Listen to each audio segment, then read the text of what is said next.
The first story mankind ever told was the Epic of Gilgamesh. The story concludes with the message that the only way to truly become immortal is through your actions, and rather beautifully, Gilgamesh does become immortal.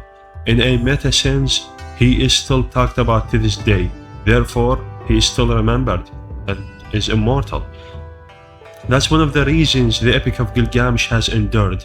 Gilgamesh spends the entire story chasing literal immortality, fails, and only then comes to understand that a meaningful life, worthy deeds, and the civilization he builds are what outlasts any individual. Ironically, the poem itself does grant him the immortality he sought. Many mythologies have similar profound themes, though they often emphasize different virtues, such as later Greek traditions portray Hercules as more than an invincible strong man. His story begins with a terrible crime. Driven mad, he kills his own family, and the 12 labors are not simple quests for glory, they are acts of penance. Every monster he defeats also symbolizes mastering chaos, fear, or one's own destructive nature. The lesson isn't the strongest man wins. It's closer to greatness comes from enduring suffering, accepting responsibility, and continuing to do good despite your past. Hercules never becomes morally perfect. He loses his temper, makes mistakes, and suffers immensely, yet he keeps striving, and at the end of his mortal life, he is defined not because he was flawless, but because he overcame impossible burdens. Thor, as the protector of the gods and humanity, is one of the most striking characters in Norse mythology. What interests me the most about Norse myth is that the gods know they will lose Ragnarok. Thor knows he is destined to fight Midgard's serpent. He succeeds in killing it, but only walks 9 steps before dying from its venom. That's incredibly different from how many heroic traditions offer the message of fight because you will win. In Norse myth, it's fight because it's right, even when defeat is certain. Honor without hope of a reward is one of the defining themes of Norse myth. If Thor represents courage, then Odin represents sacrifice for knowledge. He gives up one eye to drink from the well of wisdom. Later he hangs himself from the wall tree for 9 nights, pierced by a spear, just to discover the ruins. Knowledge isn't presented as something freely given. It costs comfort, it costs certainty. Sometimes it costs a part of yourself. In Greek myth, Achilles is given a choice: live a long, peaceful life and be forgotten, or die young but earn everlasting glory. He knowingly chooses the second. Whether that was the right choice is left ambiguous, but the Iliad celebrates his greatness, but also mourns the terrible cost of glory.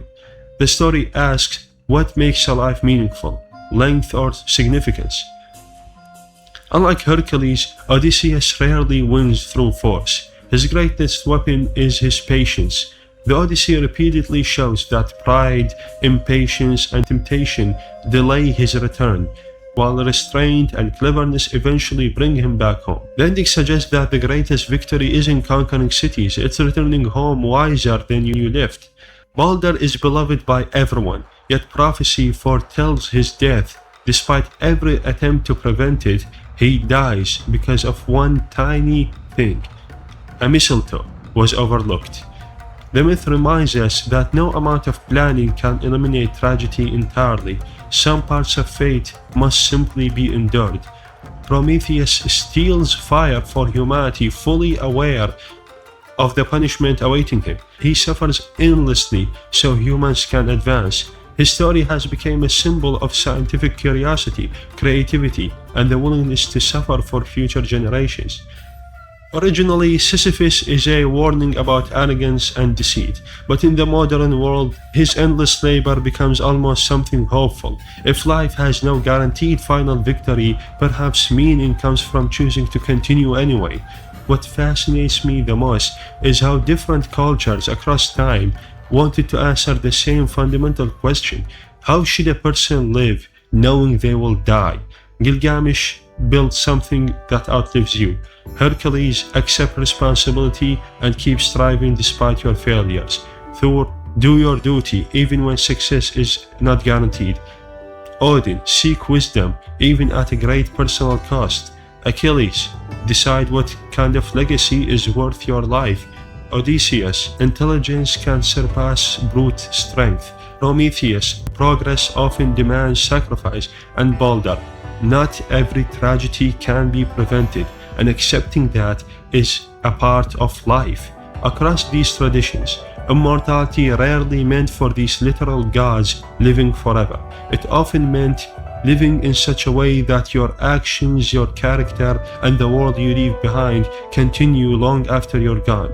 In that sense, Gilgamesh, Thor, Hercules, and the others are immortals, not because they were gods, not because they escaped death, but because their stories continue to shape how people think about courage, wisdom, responsibility, and what it taught us about life.